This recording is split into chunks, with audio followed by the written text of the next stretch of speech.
À l'instar de The Hitcher, certaines de mes premières vidéos se devaient d'être refaites et Wolfen, une de mes Madeleines de Proust, en faisait bien sûr partie. Tiré du roman de l'écrivain, novelliste et ufologue Whitley Strieber, qui écrit le livre en 1978, son tout premier roman, Wolfen raconte l'histoire de deux policiers à New York qui vont enquêter sur la mort de deux collègues qui semblent avoir été les victimes d'une sorte de canidé, et George Wilson en est l'inspecteur au très mauvais caractère. La mort a dû être instantanée. Instantané? T'as jamais vu une poule courir avec la tête coupée? Strieber nous offre ici un très bon roman, surtout pour un premier, et en 1981 va réitérer l'exploit avec Les Prédateurs, qui sera adapté par Tony Scott avec en star Catherine Deneuve, Susan Sarandon et David Bowie, sur une très belle histoire de vampire qui donnera lieu à une trilogie en roman. Plus tard, l'écrivain va compter comme document son enlèvement par des extraterrestres avec Communion, qui sera lui aussi adapté au cinéma par Philippe Mora avec Christopher Walken en 1989.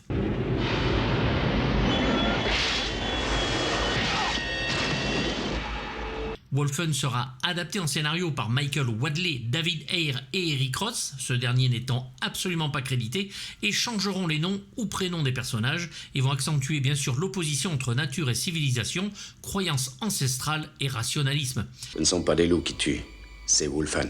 Pendant 20 000 ans, Wilson. C'est-à-dire 10 fois votre ère chrétienne. En effet, après la mort violente du grand architecte Christopher Van der Veer et de sa femme, ainsi que leur chauffeur garde du corps, l'enquête tente à penser que des terroristes en sont les instigateurs, alors que Dewey Wilson, flic désabusé mais le meilleur du service, commence à penser à une autre théorie.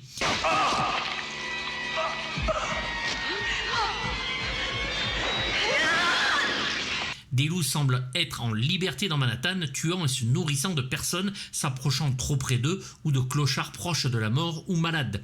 Ces loups, les Wolfen, sont en quelque sorte la représentation des fantômes de l'Amérique sauvage, les terres étant de plus en plus bétonnées et les animaux trouvant leur nourriture dans nos déchets. Une dimension sociétale et politique sur l'extermination des loups et des Amérindiens est mise bien sûr en parallèle.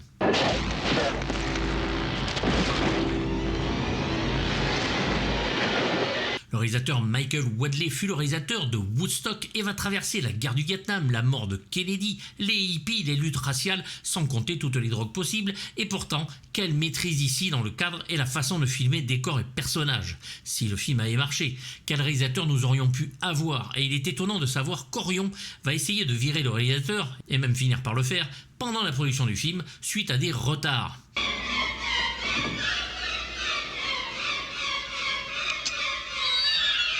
Il va quand même filmer ce dont il a besoin, va garder le titre de réalisateur, mais ne supervisera pas les plans de seconde équipe et surtout le montage. Wolfen, malgré sa perfection, n'est donc pas tout à fait entièrement de son réalisateur. Ils lui ont enlevé le cerveau. Tu peux me dire à quoi ça rime, ça? Peut-être pour aller dribbler sur le trottoir de Wall Street. Eric Ross, donc le troisième scénariste non crédité et pourtant le meilleur, a travaillé de façon non créditée sur des films comme La Toile d'araignée de Stuart Rosenberg et Tueur de flics d'Harold Baker, là aussi non crédité, puis sur Suspect dangereux de Peter Yates, Forrest Gump de Robert Zemeckis, dont il va obtenir l'Oscar, Postman de Kevin Costner, L'homme qui murmurait à l'oreille des chauds de Robert Redford, Révélation et Ali de Michael Mann, Munich de Steven Spielberg, L'étrange histoire de Benjamin Button de David Fincher, Dune de Denis Villeneuve dernièrement avec Killers of the Flower Moon de Martin Scorsese. Bref, pas un manche, même à la télévision, il a fait House of Cards et Berlin Station. Oui, ça fait name dropping, mais ceux qui n'aiment pas ça peuvent aller se faire cuire le cul. Quand on écrit tant de films cultes, faut en parler.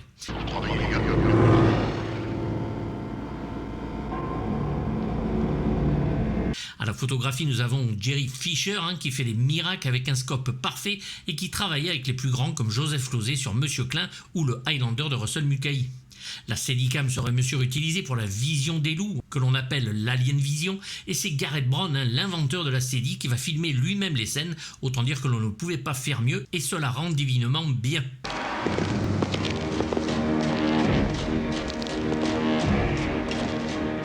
Metallica fut inspiré par le film sur sa chanson Of Wolf and Man dans leur album Metallica en 1991.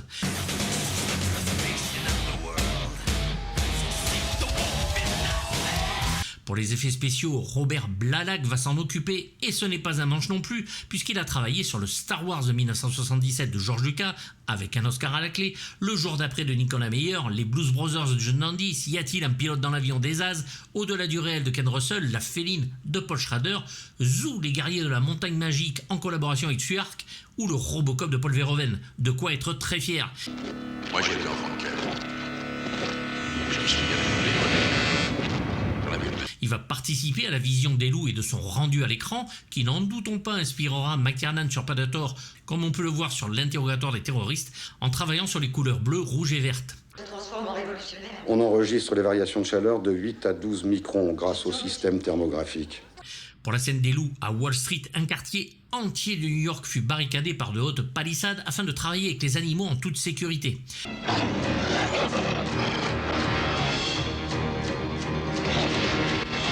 Blalack va commencer au théâtre et va fonder sa société Praxis et va dès lors travailler sur son inventivité dans le domaine des effets spéciaux. Blalack va utiliser le négatif du film et séparer le mat couleur et le mat contraste. Ils seront donc séparés selon leur couleur après, et la couleur orange va par exemple devenir la vision des loups pour un ami, et chaque couleur va devenir une émotion différente.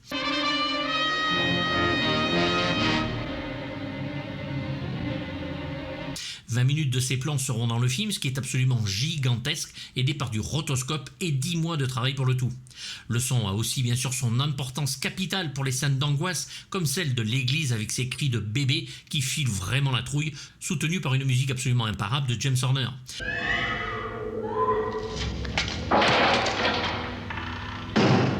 Le décor de l'église refuge des Wolfen donnera de grandes séquences. Elle fut construite pour le film puisqu'elle n'existe pas bien sûr en vrai, et cette chasse aux infrarouges reste un grand moment de suspense où les deux inspecteurs vont se retrouver bien emmerdés.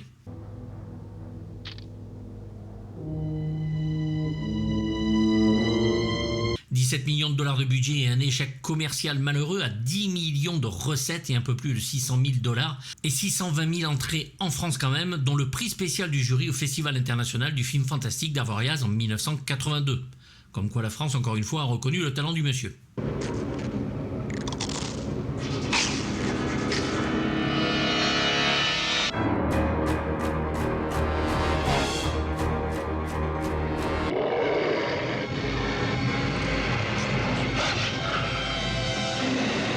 Dustin Hoffman va tout faire pour avoir le rôle de Dewey Wilson, mais Michael Wadley reste sur ses positions.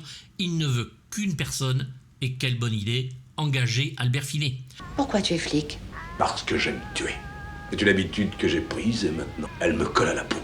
Dans le roman, le flic est un gros bourrin macho, alors que Finney, lui, va amener ici un côté européen plus fin et un humour dilué de la meilleure des manières, parfois sans même ouvrir la bouche. Il n'y a qu'à voir la scène des autopsies où il mange sans sourciller ses petits cookies pendant le découpage des cadavres.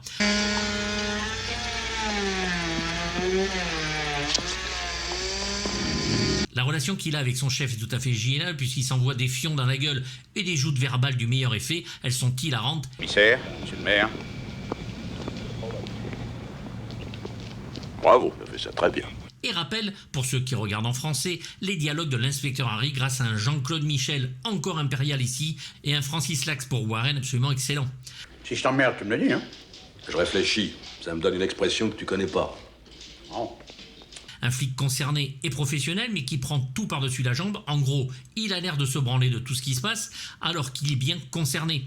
Albert Finney bouffe littéralement chaque scène et donne à ses partenaires de grands moments de jeu d'acteur. T'as tué quelqu'un récemment? Ben oui, j'ai essayé de tuer un lapin ce matin, mais il a filé dans son terrier. Comment t'interprètes ça? Albert Finney a une belle filmographie avec Tom Jones d'abord, de Tony Richardson, Voyage à deux de Stanley Donen, aux côtés d'Audrey Hepburn, avec qui il aura une courte liaison, Le Crime dans l'Orient Express de Sidney Lumet en un parfait Hercule Poirot, Les Duellistes de Ridley Scott, Looker de Michael Crichton, dont j'avais parlé, Miller's Crossing des frères Cohen, Les Leçons de la vie de Mike Figgis, et Erin Brockovich de Steven Soderbergh où il est hilarant en avocat, et La Vengeance dans la peau de Paul Greengrass.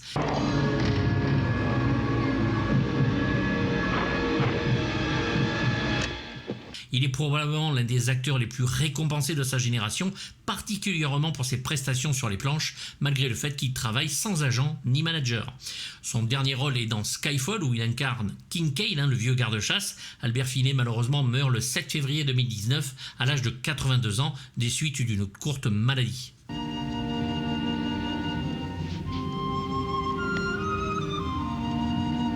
Diane Venora et Rebecca Neff, psychologues spécialistes en terrorisme qui aident à comprendre qui pourraient être ces fameux terroristes derrière les meurtres avant que Dewey ne l'emmène avec lui sur son enquête et sa version.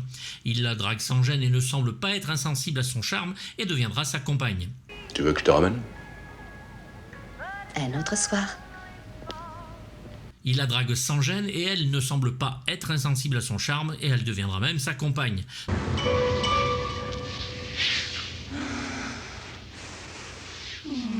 Parfaitement doublée ici par Martine Messager, elle répond toujours à son compagnon de manière professionnelle.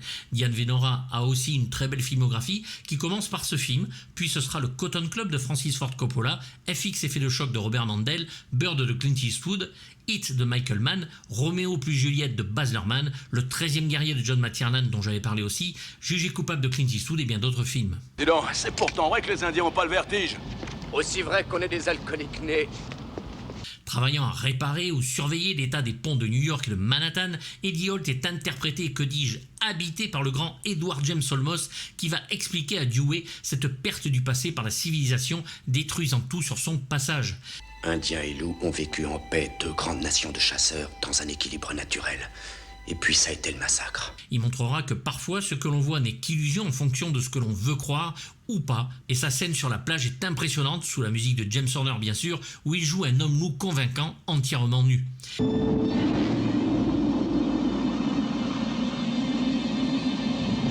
Edward Wizard Olmos est un acteur, réalisateur, producteur et compositeur américain dont le rôle de Gaff, poursuivant Descartes dans le Blade Runner de Ridley Scott, reste en tête. Il va réaliser Sans rémission en 1992, un film sur les prisons sans concession et glaçant, mais ce sera à la télévision qui va marquer un grand nombre de spectateurs dans son rôle du lieutenant Martin Marty Castillo sur Deux flics à Miami et bien sûr le commandant Adama dans le reboot très réussi de la série des années 80 Battlestar Galactica que l'on n'est pas pris d'oublier. Joël Martineau est à sa voix française. Quand on coupait les têtes, il y a des gars qui allaient vite les prendre des paniers et les regarder bien en face. Et ça leur filait un sacré choc, il paraît. Whittington est le collègue très cool de Dewey, toujours à faire la blague, interprété par Gregory Hines. Un rôle qui lui va à la perfection et qui connaît Dewey par cœur, ce qui en fait le partenaire idéal. Hé, faites attention à ça. Oh merde. Sa tête. Malheureusement, il va suivre ce dernier pour une chasse au loup près de l'église, caché dans un immeuble surveillant à la lunette son ami, et c'est sur lui que la malédiction va tomber alors que Dewey est dans l'église, ne pouvant rien faire. Gregory Hines jouera dans Cotton Club de Francis Ford Coppola, Soleil de nuit de Taylor Hackford qui fera les beaux jours des vidéoclubs à l'époque, Deux flics à Chicago de Peter Iams, Tap de Nick Castle ou Rage in Harlem de Bill Duke. Sadie Robo y apporte sa voix française parfaite pour le rôle, avec l'humour dans la voix qui le caractérise. Ils ont tous été massacrés au début du siècle dans l'Est. Ils ont eu le sort des Indiens et des buffles. Il y en avait des millions et... En zoologiste complètement déglingué, c'est le grand par la taille et le talent bien sûr, Tom Noonan, qui va jouer le rôle. Acteur impeccable et ici essayant de faire comprendre à Dewey le massacre par l'Amérique de ces loups. L'homme est loufoque et sera surveillé par les bêtes, le regardant en train de mater les images de documentaires où les loups s'y font massacrer.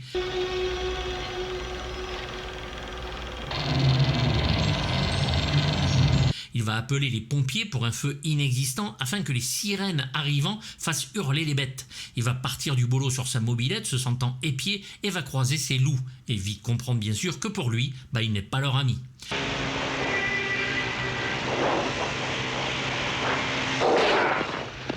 Noonan est un grand acteur, juste démentiel, dont le rôle de Francis Dolarhyde, le dragon rouge lui-même, fera face à Will Graham, superbement interprété par William Petersen, dans le Manhunter de Michael Mann, impressionnant, et comme sur d'autres rôles, avec l'éventreur dans le Last Action Hero de John McTiernan, Kane dans le Robocop 2 d'Irving Keschner, dont j'ai parlé pour les deux, Hit de Michael Mann et de belles apparitions dans des films ou des séries. Bernard Murat est à sa voix française. C'est pas vrai, des loups en plein New York, je rêve. Warren, le responsable de Dewey, hilarant par son abdication face aux politiques ou aux meurtres, est joué par Dick O'Neill, dont, comme je le disais, les joutes verbales avec Dewey restent excellentes. Il restera avec ce dernier et Rebecca dans les rues de Wall Street à la fin pour la grande séquence du final, et il perdra son self-control, ce qui va lui coûter une main, puis la tête.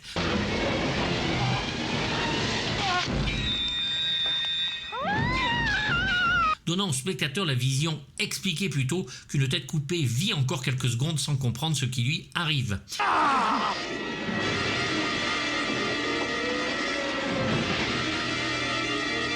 Deacon jouera dans Les Pirates du métro de Joseph Sargent, excellent film, La Brigade du Texas 2 et avec Kirk Douglas, L'honneur des Prizzi de John Huston ou Mosquito Coast de Peter Weir. Et c'est bien sûr le grand Francis Lax qui le double ici de façon absolument parfaite. Un sous-classement selon que les poils proviennent du visage, des aisselles, du torse ou du pubis.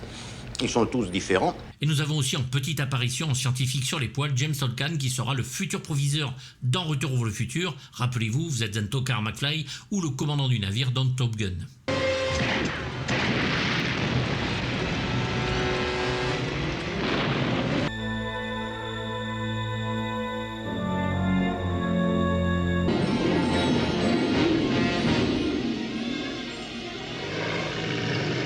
C'est ici que le jeune James Horner va se retrouver sur un film à gros budget, seulement âgé de 27 ans, et qui va avec cette musique composer pour moi sa plus belle œuvre, celle que je ne peux oublier, celle qui va occulter toutes les autres, et Dieu sait que James Horner en a composé de belles.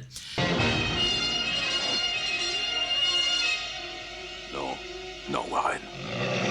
Après que le réalisateur ait été viré pour le montage, la première musique composée par Craig Safan et éditée chez Intrada en 2012, bien plus atonale et dissonante, sera rejetée elle aussi par le studio et ne laissera au jeune compositeur James Horner que 12 jours, une folie, pour un résultat de plus de 39 minutes. Il réitérera cette folie sur le Aliens de James Cameron en composant la musique en moins de 3 semaines.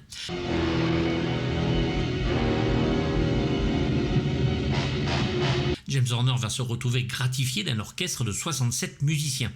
Un très beau thème qui magnifie l'image du générique de fin, impressionnant même s'il ressemble un petit peu à celui du film Humanoids from the Deep, composé peu de temps avant, et que l'on peut deviner tiré de la pièce The Answered Question de Charles Ives.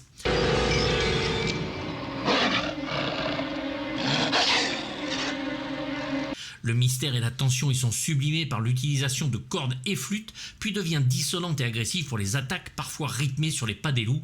Un bonheur.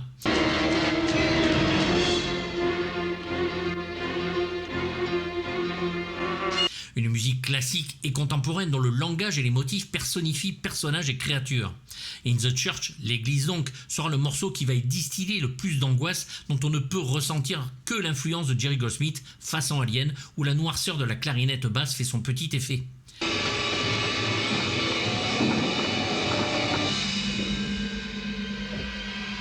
Cuivre, piano, cordes et percussions font un travail admirable jusqu'à la culture amérindienne et son atmosphère mystique et bien sûr ses percussions bienvenues. Le love theme de Rebecca's Apartment nous donne une très belle scène avec l'alien vision et la scène d'amour entre Dewey et Rebecca. Mon morceau préféré restera bien sûr Wall Street and the Wolves où le thème principal et les morceaux d'action se mélangent habilement allant jusqu'à épouser les pas des loups. Je pourrais écouter cela des heures, sauvage et inventif.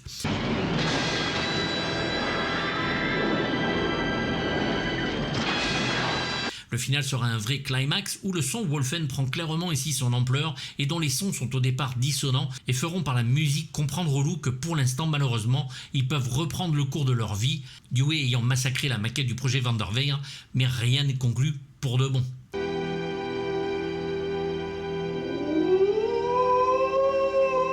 Certains morceaux ne seront pas sur le film, mais existent bien sur l'édition Intrada de 2011, comme quoi on ne gardera même pas toute la musique.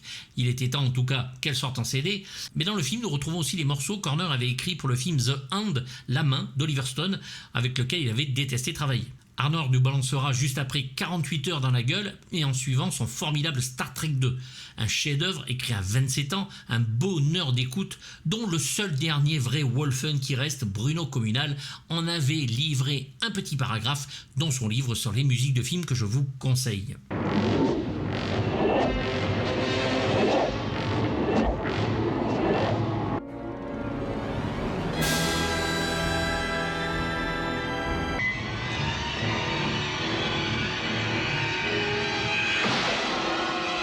Beaucoup de films parlent de mutation et de loup-garou, mais peu sortent des sentiers battus, si ce n'est cette formidable surprise vue en salle en mars 82. Il est déjà sorti depuis juillet 81 aux États-Unis, et Wolfen prouve que de temps à autre surgit un film dont la maîtrise technique, le scénario très original et les acteurs nous donnent un pur chef-d'œuvre, ce genre de métrage qui malheureusement tombe dans l'oubli quand les fabuleux studios de la Warner le laissent dans le caniveau de leur collection, puisqu'Orion est derrière.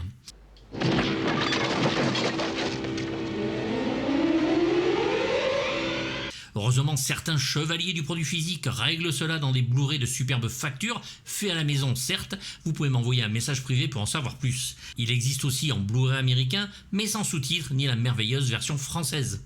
Une magistrale mise en scène et un sujet superbement abordé, dont certains passages réussissent à faire peur entre deux blagues d'Andy Wilson désabusées. Alors ce ne sont que Des animaux. des bêtes. Vous êtes sûr, Wilson? Ou bien peut-être des dieux?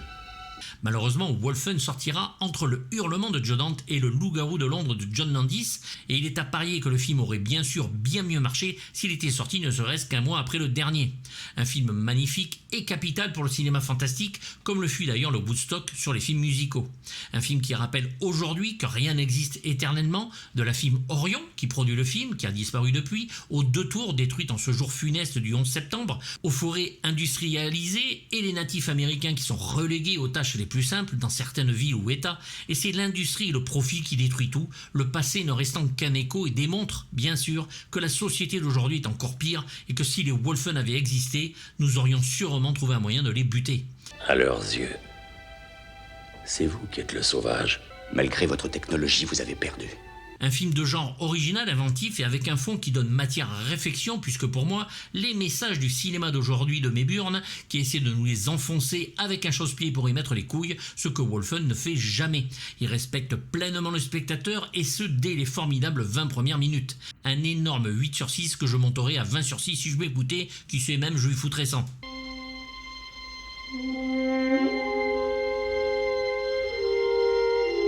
N'hésitez pas à me faire part de vos avis dans les commentaires, j'y répondrai comme d'habitude, même négatif si c'est écrit poliment. Vous pouvez vous abonner à la chaîne Patreon qui vous permet d'avoir des vidéos en avance sans censure ni pub et avec des lives inédits. La boutique est ouverte avec mug, t-shirt, suite, tablier de cuisine, je n'ai pas encore de peau de loup, bref plein de choses, vous avez le lien en description. Pensez à vous abonner, c'est gratuit et ça fait plaisir. Mettez un pouce, activez la petite cloche si vous le voulez et à bientôt pour du lourd, bye bye.